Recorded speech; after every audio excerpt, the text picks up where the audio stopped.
Assalamualaikum warahmatullahi wabarakatuh.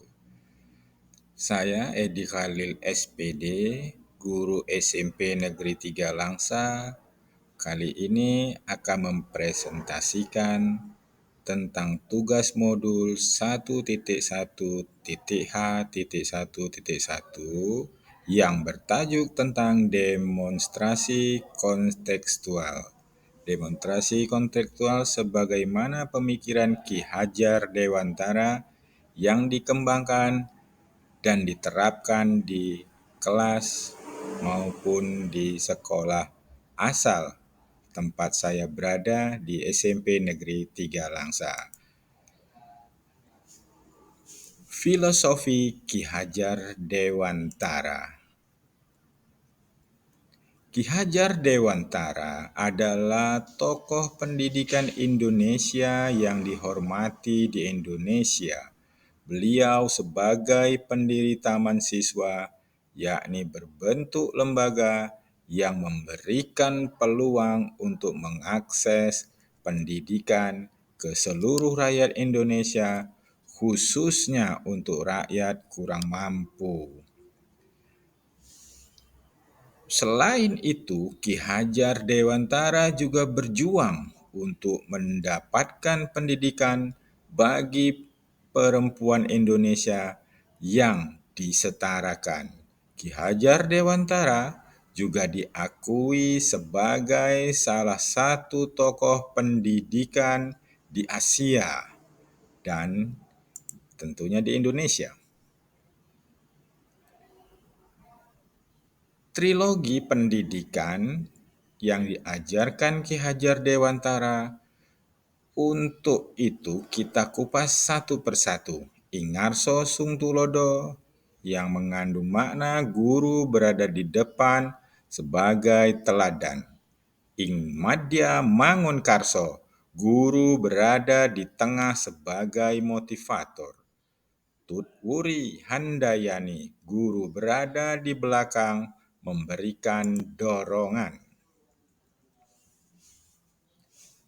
Tujuan pendidikan menurut Ki Hajar Dewantara, mendidik dan mengajar adalah bagian sebuah proses memanusiakan manusia sehingga harus memerdekakan manusia dari segala aspek kehidupan manusia, baik secara lahiriah, secara fisik, mental, jasmani, dan rohani.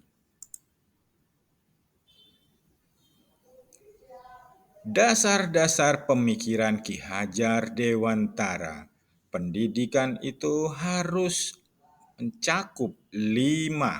Yang pertama, mencakup seluruh aspek kehidupan, tidak hanya akademis.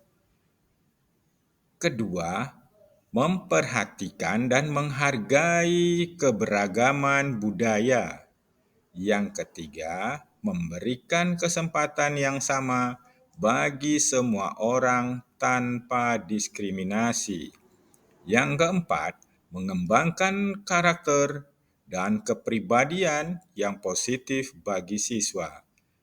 Yang kelima, mengajarkan keterampilan dan pengetahuan yang berguna di kehidupan sehari-hari, bukan hanya teori. Peran pendidikan menurut Ki Hajar Dewantara, yang pertama menuntun. Menuntun di sini artinya segala kodrat yang ada pada anak didik kita supaya mereka dapat mencapai keselamatan dan kebahagiaan yang setinggi-tingginya, baik sebagai manusia maupun sebagai anggota masyarakat. Peran pendidikan yang kedua menurut Kiai Haji Dewantara, kodrat alam. Kodrat alam sebagai lingkungan alam tempat anak berada. Biasanya berkaitan erat dengan karakter dasar anak. Misalnya, ada anak yang disiplin, jujur, rajin, bertanggung jawab, pemalu, penakut, pasif, pemalas, dan lainnya. maka sudah seharusnya guru bisa menjadi model positif, menjadi teladan yang baik bagi anak supaya bisa ditiru anak-anak. Peran pendidik yang ketiga menurut Ki Hajar Dewantara, kodrat zaman.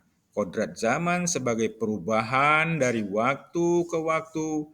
Dalam hal ini, guru dapat membekali diri anak dengan modal keterampilan sesuai perubahan zaman dan teknologi digital supaya anak bisa bertahan hidup, dapat berkarya, mengikuti gaya belajar, gaya berpikir, mengasah bakat minat, dan lainnya. Peran pendidikan juga menurut Ki Hajar Dewantara yang keempat, yakni budi pekerti, yang merupakan bagian dari budi pekerti, nilai-nilai moral yang harus ditanamkan dalam pendidikan. Menurut Ki Hajar Dewantara bahwa pendidikan tidaklah hanya mempersiapkan anak untuk menguasai ilmu pengetahuan saja, namun juga untuk membangkitkan juga mengembangkan budi pekerti dan karakter yang baik. Peran pendidik menurut Ki Hajar Dewantara yang kelima yakni petani. Mengibaratkan guru layaknya sebagai seorang petani yang memulai dengan menebar benih atau ibarat bibit padi yang tidaklah bisa dipaksakan diri padi untuk menjadi tanaman lainnya.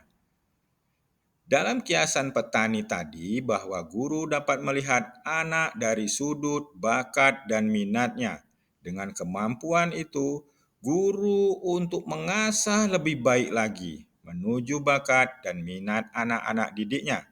Dan guru beserta orang tua tidak bisa memaksakan tujuan tertentu. Terima kasih saya sudah mempresentasikan. Wassalamualaikum warahmatullahi wabarakatuh. Edi Khalil dari calon guru penggerak angkatan 11.